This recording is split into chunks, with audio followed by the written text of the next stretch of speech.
Hello everyone, welcome to today's video. In this video today, we'll be discussing about a very common mistake which 9 out of 10 PMP exam aspirants make when they are preparing for their PMP exam. And the most interesting part is this mistake can stay unnoticed during the entire period of your PMP exam preparation, but unfortunately by then it's too late and your PMP exam probably didn't go the way you planned it to be. So in summary, you as a PMP exam aspirant might be making this mistake now quite unknowingly, and since this is in your blind spot, you are not even aware that you are committing this mistake. So as your PMP coach and mentor, in this video I will tell you about what this mistake is and how you can be smart and avoid it altogether before it's too late. And as always, I'll be speaking with case studies and real life examples. So let's get started.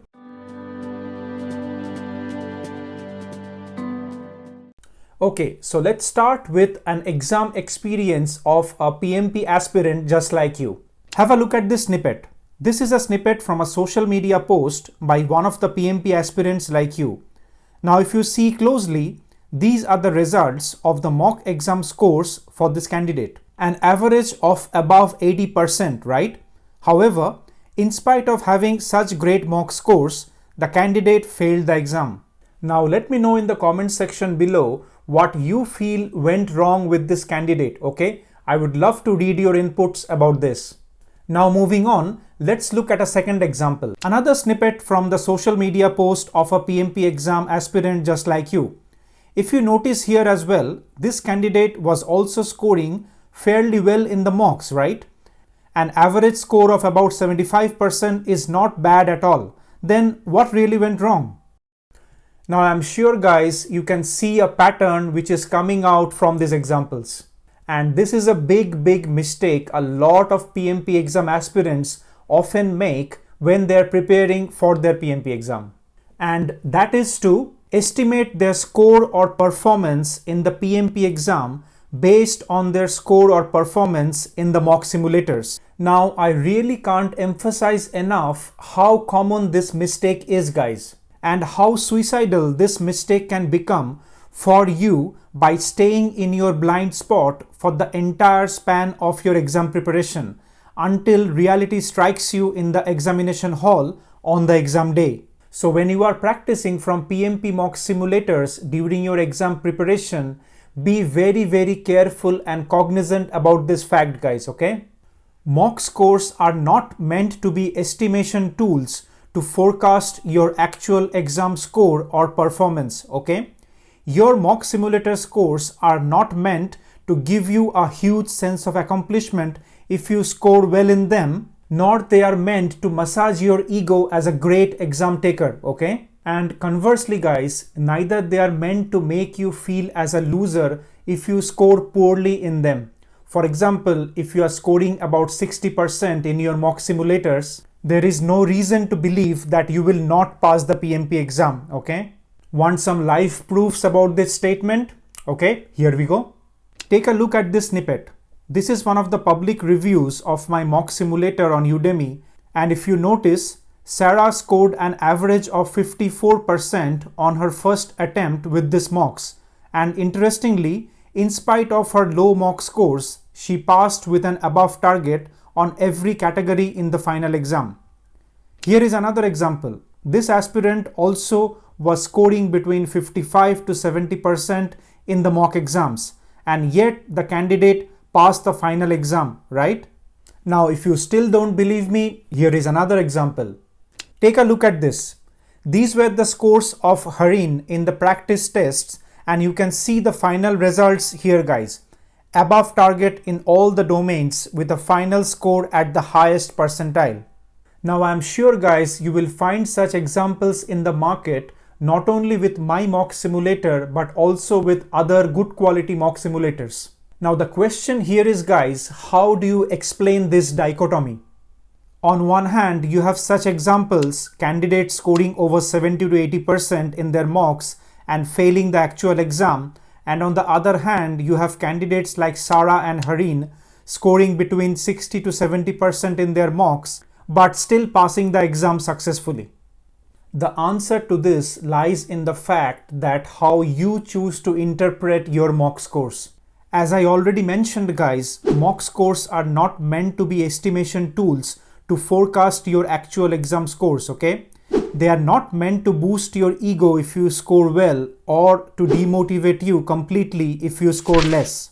I get a lot of queries from PMP aspirants saying that, oh, I'm not very well prepared with my mocks, I'm not scoring well in them, I feel that I'm underprepared, I need to reschedule my exam, etc., etc.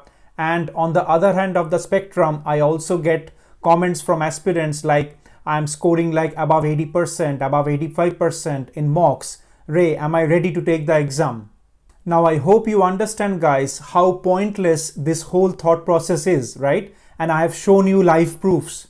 Your mock exam performance does not reflect how good or bad you are going to perform in the PMP exam, okay?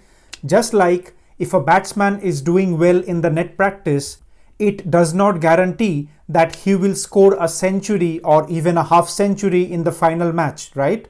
So how should you analyze your mock scores and how should you make the best use of PMP mock simulators during your exam preparation? What is the right strategy to analyze your mock scores to prepare you in the most effective way for your PMP exam?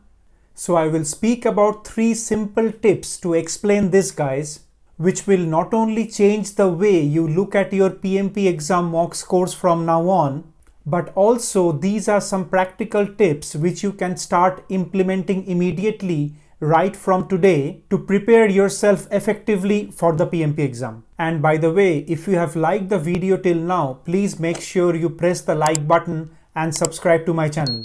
It will really mean a lot to me because this is a growing channel and I really do need your support to reach out to as many PMP exam aspirants as possible. Okay, so let's get started.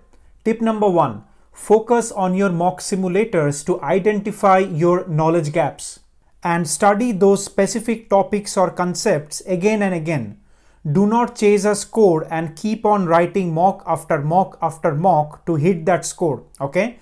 That will not do any good for your exam preparation. When it comes to practicing from a mock simulator, guys, always remember that quality comes over quantity. I would any day always prefer to write 5 to 6 maximum good quality mocks and analyze my performance again and again over those mocks rather than writing like 10, 15, 20 mocks or chasing a random target like let's say 80%, okay? Because as we saw from multiple examples, guys, that kind of strategy doesn't really work. The more and more knowledge gaps you are able to identify and close during the analysis part of your mock exams, the better prepared you will be. Because as we already discussed, the intent of a mock is not to forecast your score or performance in the actual exam, but to help you identify the knowledge gaps and blind spots in your exam preparation. Tip number 2, spend insane amount of time analyzing and reanalyzing each and every mock which you write during your exam preparation. When I was writing mock simulators during my PMP exam, guys, if I used to write a full-length mock for 2 to 3 hours, I would spend at least 10 to 12 hours analyzing and reanalyzing each and every question in that mock simulator. So I went question by question and asked myself, did I get this question right or wrong? How much time I took answering this question? If I got it right, was it by fluke or was I sure about the answer? If I was not sure, where was my knowledge gap? Do I know why the right answer is right? And most important, why the wrong answers are wrong? The questions which I got wrong, why did I get them wrong? The process I use to answer a question, is it the best and the most effective way to solve that question? Or maybe there is a better or a quicker way to solve it. So you see, guys, this is the level of detail which you need when you analyze your mocks. And the most critical thing when you are doing this analysis, do not forget to update your error log document as well. So this document will be a list of all the topics and concepts where you have made mistakes and will be your primary revision item during the final days of your exam. So if you really want to know the main components of error log, how to prepare it, how to maintain it, etc., etc., please check out these videos from my YouTube channel. Tip number 3, practice on a higher difficulty level mock simulator. There is no point practicing from an easy to medium difficulty level mock simulator, guys, which are designed to give you a good score. Because this is what happens, guys, when you practice on easy mocks. They make you feel overconfident, you are over the moon with a good mock score. Maybe you go out and party with your friends after you have scored greater than 80% on an easy mock simulator until the reality strikes you on the exam day. Because mark my words here, guys, the PMP exam is tougher and smarter than you think it is, okay? So really come out of this rat race of chasing mock scores on easy or medium difficulty level mocks and rather focus your attention to good quality and higher difficulty level mock simulators. Because you know what, guys, even if you score a 60% in a difficult mock simulator and you have analyzed your performance well, it's way better than scoring a 85% on an easy mock simulator. Because the more higher difficulty and quality questions you practice during your exam preparation, the actual PMP exam will seem a lot easier to you, and that's what we want.